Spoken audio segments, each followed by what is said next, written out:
नमस्कार विद्यार्थी मित्रांनो, मी विनोद नाईक. आपण पाहत आहोत इयत्ता 10वी विज्ञानमधील भाग पहिला आणि त्यामधील 5वा लेसन उष्णता.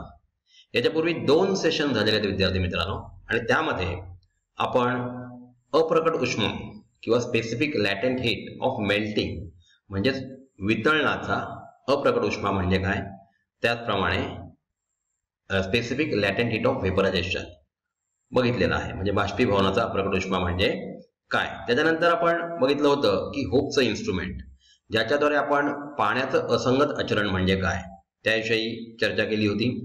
असंगत आचरणामध्ये कशा प्रकारे त्या पाण्यामध्ये जिथे हिमनदी आहे किंवा जलाशयावर बर्फ साचलेला आहे अशा भागामध्ये त्या बर्फाच्या खाली कशा प्रकारे सजीव सृष्टी जिवंत राहू शकते याविषयीचा अभ्यास आपण आधीच्या 2 सेशनमध्ये केलेला आहे.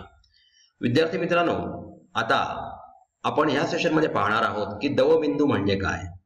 म्हणजेच आपण हिवाळ्याच्या सीझनमध्ये बघतो की कशा प्रकारे पाण्याची वाफ जी आहे ती आपल्याला फॉग देते, फॉग निर्माण करते किंवा पावसासारखं दव कशा प्रकारे पडतं याच्याविषयी आपण आता ह्या सेशनमध्ये पाहणार आहोत. चला तर मग पाहूया उष्णता याच्यामधील दवबिंदू कसा निर्माण होतो. विद्यार्थी मित्रांनो, इथे पहा दवबिंदू तापमान आणि आर्द्रता म्हणजे मॉइश्चर म्हणजे काय असते बघूया आपण. पृथ्वीचा 71% भाग पाण्याने व्यापलेला आहे. पाण्याचे सतत बाष्पीभवन होत असते हे आपल्याला माहितच आहे की पृथ्वीच्या 71% भागावर पाणी आहे आणि बरंच म्हणजे सर्वच पाणी जवळजवळ महासागरामध्ये आहे. म्हणजे आपल्याला पिण्यासाठी पाणी फार कमी आहे. आता तो आपला इथे इश्यू नाहीये. आपण फक्त आता दवबिंदू तापमान म्हणजे काय याच्याविषयी चर्चा करणार आहोत. तर ह्या पाण्याचं, सागराच्या पाण्याचं कायम किंवा नदीमधल्या पाण्याचं कायम बाष्पीभवन होत असतं. त्यामुळे वातावरणात नेहमीच काही प्रमाणात बाष्प असते. आता वातावरणात काही प्रमाणात बाष्प असते हे आपण कसं ठरवू शकतो याच्यासाठी मी तुम्हाला एक साधा आणि सोपा एक्सपेरिमेंट सांगतो. बघा, आपण कोल्ड्रिंक्सची बॉटल जेव्हा फ्रीज मधून बाहेर काढून ठेवतो किंवा फ्रीज मध्ये ठेवलेलं पाणी आहे ते थंड झाल्यानंतर आपण जी बॉटल बाहेर काढली तर त्या बॉटलच्या बाहेर तुम्हाला बारीक बारीक ड्रॉप जमा झालेले दिसतात. हे ड्रॉप कुठून येतात तर त्याच्या अवतीभोवती असलेली जी हवा आहे आणि हवेमध्ये जे बाष्प आहे त्या बाष्पाचं संघनन होतं आणि त्याच्यामुळे हे ड्रॉप्स त्याच्या बाटलीच्या बाहेर जमा झालेले आपल्याला दिसतात. कारण आतलं पाणी खूप थंड आहे, त्या मानाने बाहेरचं वातावरण म्हणजे त्यातलं तापमान जे आहे ते खूप जास्त आहे. तर हे जे बाष्प आहे समुद्राच्या पाण्यातून किंवा नदीच्या पाण्यातून किंवा जे जलाशय आहेत त्यांच्या पाण्यातून पाण्याची सतत वाफ होऊन इव्हॅपोरेशन होऊन जे तयार होणारा बाष्प आहे ते वातावरणात कायम फिरत असतं. वातावरणामध्ये असणाऱ्या बाष्पाच्या प्रमाणावरून दैनंदिन हवामानाचे स्वरूप समजण्यास मदत होते. आता दैनंदिन हवामान म्हणजे कसं बघा, मॉइश्चर जास्त. आपण पावसाळ्याच्या दिवसात बघितलं की त्यावेळेला आपण जर कपडे वाळत घातले तर ते कपडे लवकर वाळत नाहीत. याचं कारण हवेमध्ये कोरडपणा नसतो, म्हणजे त्याचा अर्थ दमटपणा जास्त झालेला असतो आणि बाष्प जास्त असतं, म्हणजे पाण्याचं प्रमाण जास्त असते.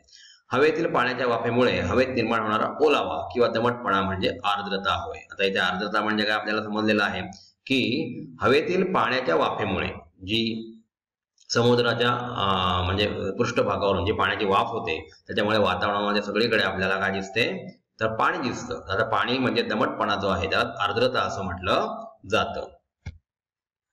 बघा, एका दिलेल्या तापमानात दिलेल्या हवेच्या आकारमानात एका कमाल मर्यादेपेक्षा बाष्प सामावले जाते. या मर्यादेपेक्षा बाष्प जास्त असल्यास त्या अतिरिक्त बाष्पाचे पाण्यात रूपांतर होते. म्हणजे बघा, कमाल तापमानाला एक रेंज आहे, त्या रेंजच्या बाहेर जर पाण्याची वाफ जर असेल तर ह्याच्यामध्ये त्याचं रूपांतर जे आहे अतिरिक्त बाष्पाचं रूपांतर पाण्यामध्ये होतं. हवेमध्ये जेव्हा पाण्याची कमाल वाफ सामावलेली असते तेव्हा ती हवा त्या विशिष्ट तापमानात बाष्पाने संपृक्त आहे, म्हणजे सॅच्युरेटेड आहे असं म्हटलं जातं. आता कशा प्रकारे कोणत्या तापमानाला किती बाष्प सामावलं जाईल याच्याविषयी आपण पुढल्या स्लाइडमध्ये चर्चा करणार आहोत. विद्यार्थी मित्रांनो, लक्षात घ्या, जर 40°C तापमान असेल तर 1 किलोग्रॅम हवेमध्ये 49 ग्रॅम इतकं बाष्प सामावू शकतं. ह्या लेवलपर्यंत बाष्प राहू शकतं. किंवा जर 20°C तापमान असेल तर त्याच्यामध्ये फक्त 14.7 ग्रॅम इतकं, म्हणजे 1 किलोग्रॅम कोरड्या हवेमध्ये किंवा हवेमध्ये 14.7 ग्रॅम इतकं बाष्प राहू शकतं. ह्याच्या पलीकडे जर बाष्प असेल तर त्याचं रूपांतर पाण्यात होतं. आता आपण त्याप्रमाणे त्या स्लाइडवर जे लिहिलेलं आहे ते बघूया.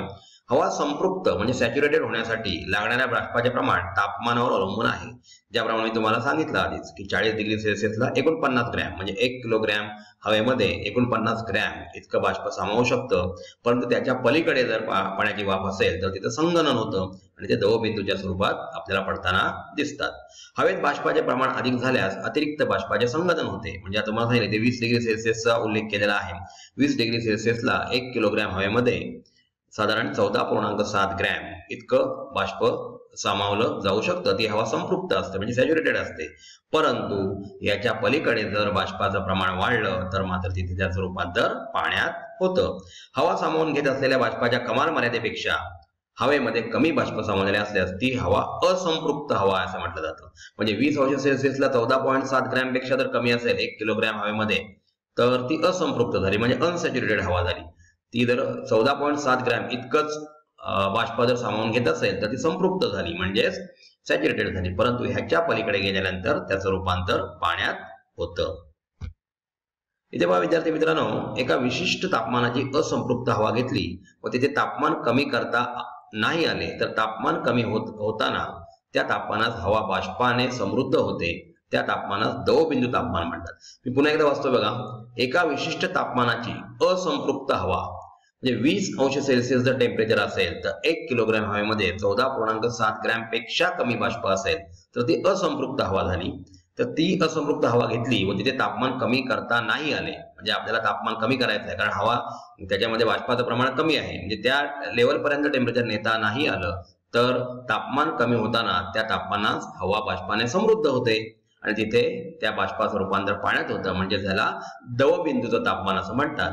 म्हणजेच 20 अंश सेल्सिअसला 14.7 ग्रॅम जर पाण्याची वाफ असेल 1 किलोग्रॅम हवेमागे तर ती संपृक्त झालेली आहे. परंतु त्याच्यापेक्षा कमी प्रमाण असेल आणि तापमान कमी होत असताना त्याचं रूपांतर कशामध्ये होतं? पाण्यामध्ये होतं. ह्याला दवबिंदू पडणं असं म्हणतात आणि त्या टेम्परेचरला दवबिंदू तापमान असं म्हटलं जातं. हवेतील पाण्याच्या वाफेचे प्रमाण निरपेक्ष आर्द्रता या राशीच्या साहाय्याने मोजले जाते. म्हणजे हवेतील पाण्याचं प्रमाण जे आहे त्याच्यासाठी कोणती राशी वापरली जाते तर निरपेक्ष आर्द्रता म्हणजेच ऍब्सोल्यूट ह्युमिडिटी या राशीच्या साहाय्याने मोजले जाते. एकक आकारमानाच्या हवेमध्ये म्हणजे याचा अर्थ 1 क्युबिक सेंटीमीटर किंवा 1 क्युबिक मीटर हवेमध्ये म्हणजे याला एकक आकारमान असं म्हटलं जातं. हवेमध्ये असलेल्या पाण्याच्या वाफेच्या वस्तुमानास निरपेक्ष आर्द्रता असे म्हणतात. म्हणजे त्याला काय म्हटलं जातं तर निरपेक्ष आर्द्रता. सर्वसाधारणपणे निरपेक्ष आर्द्रता ही किलोग्रॅम प्रति मीटर क्यूब मध्ये मोजतात. हे एसआय युनिट आहे आणि अशा प्रकारची युनिट्स आपल्याला एक्झाम मध्ये विचारली जाते. म्हणजे निरपेक्ष आर्द्रता कशी मोजली जाते तर किलोग्रॅम प्रति मीटर क्यूब या एककात ती मोजली जाते. हवेच्या दमटपणाची किंवा कोरडेपणाची जाणीव ही फक्त हवेमध्ये असणाऱ्या बाष्पाच्या प्रमाणावर अवलंबून नसते. म्हणजे बाष्प कमी आहे की बाष्प जास्त आहे त्याच्यावर आपण सांगू शकतो का की ती हवा दमट आहे की हवा कोरडी आहे. त्याच्यावर अजून एक फॅक्टर जो आहे तो इफेक्ट करत असतो. तो कोणता फॅक्टर तो आपण बघूया. तर बाष्पाचे प्रमाण हवा संपृक्त करण्यासाठी लागणाऱ्या प्रमाणाच्या किती जवळ आहे. म्हणजे संपृक्त करण्यासाठी आपण तुम्हाला सांगितलं त्याप्रमाणे 40 डिग्री सेल्सिअस असेल तर 1 किलोग्रॅम हवेमध्ये 49 ग्रॅम इतकं जर बाष्प नसेल तर ते हवा संपृक्त करण्यासाठी किती तापमान लागेल म्हणजेच त्या तापमानावरती अवलंबून असते. म्हणजेच हवेचा बाष्पाचं प्रमाणावरती अवलंबून असतेच प्लस तापमान सुद्धा किती आहे त्याच्यावरती अवलंबून असते. याला सापेक्ष आर्द्रतेच्या स्वरूपात मोजलं जातं. म्हणजे ही रिलेटिव्ह ह्युमिडिटीच्या स्वरूपात मोजलं जातं. याचा फॉर्म्युला आपण पुढे पाहणार आहोत. हवेच्या ठराविक आकारमानात व तापमानात प्रत्यक्ष समाविष्ट बाष्पाचे वस्तुमान व हवा संपृक्त करण्यासाठी आवश्यक असणाऱ्या बाष्पाचे वस्तुमान यांच्या गुणोत्तरास सापेक्ष आर्द्रता असे म्हणतात. लक्षात घ्या, हवेच्या ठराविक आकारमानात एक ठराविक कुठलं तरी आकारमान आहे आणि तापमान सुद्धा कुठलं कॉन्स्टंट आहे. तर प्रत्यक्ष समाविष्ट बाष्पाचे वस्तुमान किती आहे त्या हवेमध्ये त्याचप्रमाणे त्याला डिवाइड कशाने केलं जातं तर हवा संपृक्त करण्यासाठी आता तिथलं तापमान किती आहे त्याच्यानुसार संपृक्त करण्यासाठी प्रमाण ठरलेलं असतं. जसं आपण आधी बघितलं की 20 अंश सेल्सिअस तापमान असेल तर 14.7 ग्रॅम बाष्प लागतं किंवा 40 अंश सेल्सिअस टेम्परेचर असेल तर 49 ग्रॅम इतकं बाष्प 1 किलोग्रॅम हवेमध्ये लागतं. परंतु आता इथे हवा संपृक्त करण्यासाठी आवश्यक असणाऱ्या बाष्पाचे वस्तुमान यांचं जे गुणोत्तर आहे त्याला रिलेटिव्ह ह्युमिडिटी असं म्हटलं जातं. म्हणजे सापेक्ष आर्द्रता असं म्हणतात. त्याचा फॉर्म्युला आपण आता इथे पाहणार आहोत.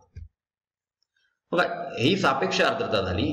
पण आपल्याला शेकडा सापेक्ष आर्द्रता काढायचा असेल तर हा जो रेशिओ आहे त्याला आपल्याला 100 ने गुणावं लागतं. म्हणजे दिलेल्या आकारमानात प्रत्यक्ष समाविष्ट बाष्पाचे वस्तुमान छेद दिलेल्या आकारमानाची हवा संपृक्त करण्यासाठी आवश्यक असणाऱ्या बाष्पाचे वस्तुमान किती आहे, आणि ह्याला 100 ने ह्या रेशिओला गुणलं की आपल्याला पर्सेंटेज मध्ये रिलेटिव्ह ह्युमिडिटी काढता येते. म्हणजे शेकडा सापेक्ष आर्द्रता आपण अशा प्रकारे काढू शकतो.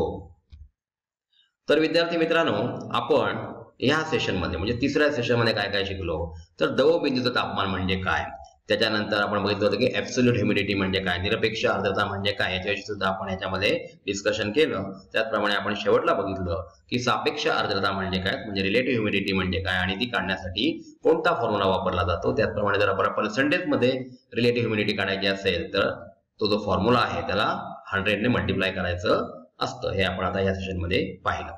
विद्यार्थी मित्रांनो, AAS विद्यालय हे एक असं कोचिंग इन्स्टिट्यूट आहे, हे एक असं ऍप आहे की ज्याच्या माध्यमातून आपण 6वी ते 10वी पर्यंतच्या मुलांसाठी विविध विषय जसे की सायन्स, सोशल सायन्स, त्याच्यानंतर इंग्लिश, मॅथ्स, हिंदी आणि कॉम्प्युटर या विषयांचा घर बसल्या अभ्यास करू शकता.